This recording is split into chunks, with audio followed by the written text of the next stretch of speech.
Hello everyone, we are going to start the second part of the story The Ashes That Made Tree Bloom। ये जो story हमने first part में पढ़ा था, इसका second part आज हम लोग शुरू करेंगे। Quick, wife, hand me the spat and hoe, cried the greedy old fool as he danced with joy। वो जो बुरी औरत थी उसने एक कुल्हाड़ी लिया और एक हाल लिया और एकदम लालची, बहुत लालची हो उठा और वो लोग क्या किया, वो मिट्टी को खोदने लगे और जो बुरा लोग थे वो क्या किया, वो खुशी के मारे डांस करने लगे। Then the covetous old fellow with the spade and the old crone with the hoe began to dig। वो दोनों फेलो मतलब वो दोनों लोग ही क्या किया, वो मिट्टी खोदने लगे। But there was nothing but a dead kitten. वहाँ पर सिर्फ मरा हुआ एक बिल्ली के अलावा और कुछ नहीं मिला। The smell which made them drop there tools and shut their nose. और इतना बदबू था कि उन लोगों का जो औजार था वो गिर गया और उन दोनों का नाक एकदम सिकोड़ गया। फ्यूरियस द डॉग मतलब वो डॉग के ऊपर वो लोग चिल्लाने लगे, बहुत गुस्सा हो गए। The old man kicked and beat him to death. वो बुरा आदमी ने इतना पीटा, इतना लात मारा कि उसके वजह से वो जो कुत्ता था वो मर गया। And the old woman finish the work by nearly chopping of his head with the sharp हो। और वो शार्प कुल्हाड़ी के द्वारा वो तो ऐसे तो मर ही गया था और उसका कुत्ते का जो शेर था वो टुकड़ा टुकड़ा करके काट भी दिया। Then they flung him into the hole and the heaped the earth over the carcass। वो जो गड्ढा खुदा था उसी गड्ढे में वो क्या किया, उसका मरा हुआ जो कार्कस मतलब जो डेड बॉडी था उसको अंदर गाड़ दिया। The owner of the dog heard of the death of his pet and mourning for him as he had been the own child, went at the night under the pine tree। जब वो dog का असली मालिक सुना उसका death के बारे में तो वो बहुत ही दुखी हो गए, जैसे लगा कि उन लोगों का अपना बच्चा खो गया। तो उसने क्या किया, उन्होंने वो पाइन ट्री के पास रात में ही चले गए।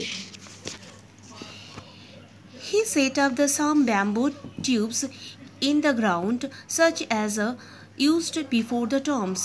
जैसे कब्रस्थान के साइड में जैसे सजाते हैं वैसे ये बैम्बू ट्यूब्स को गाड़ा और उस तरह से एक कब्रस्थान को बनाया।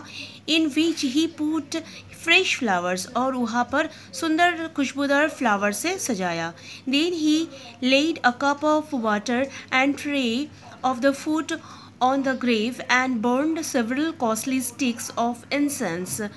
उसने क्या किया, एक कप पानी डाला और ट्रे में अच्छा खाना सजाया और जैसे भगवान का प्रसाद चढ़ाते हैं वैसे ही कुत्ते को भी वैसे ही उसका डेड बॉडी के सामने वैसे ही वो प्रसाद भी चढ़ाया और अच्छा खुशबूदार जो स्टिक है, जो अगरबत्ती है उसको भी जलाया।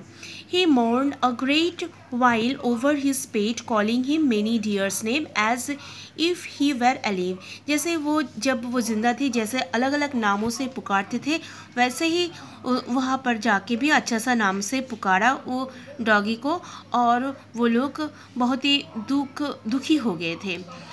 That night the spirit of a dog appeared to him in a dream and said, cut down the pine tree over my grave and make from the mortar of your rice pastry and a meal for your bean sauce।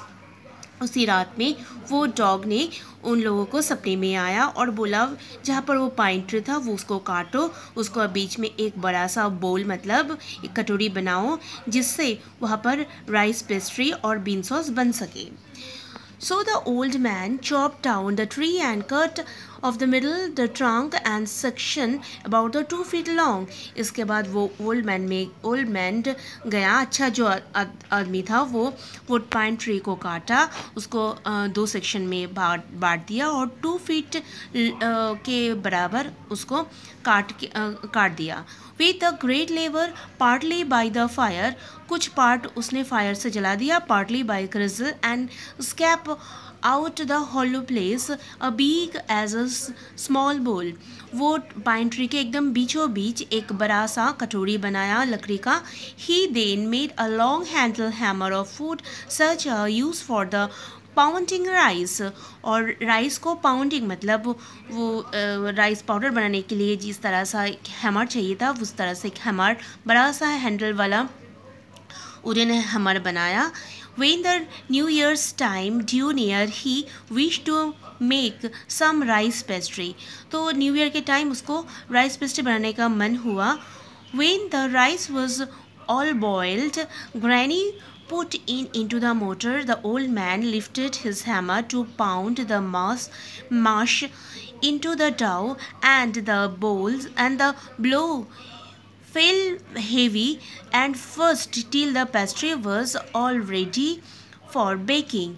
तो उसी time जब rice जब boil हो गया उसी rice को वो कटोरी में डाला और पीसने लगे और क्या बनाया, राइस डो बनाया. जैसे आटा भूनते हैं ना वैसे ही राइस को भी भुना और एक डो बनाया और एकदम राइस पेस्ट्री बनाने के लिए तैयार था. Suddenly the whole mass turn into the heap of gold coin.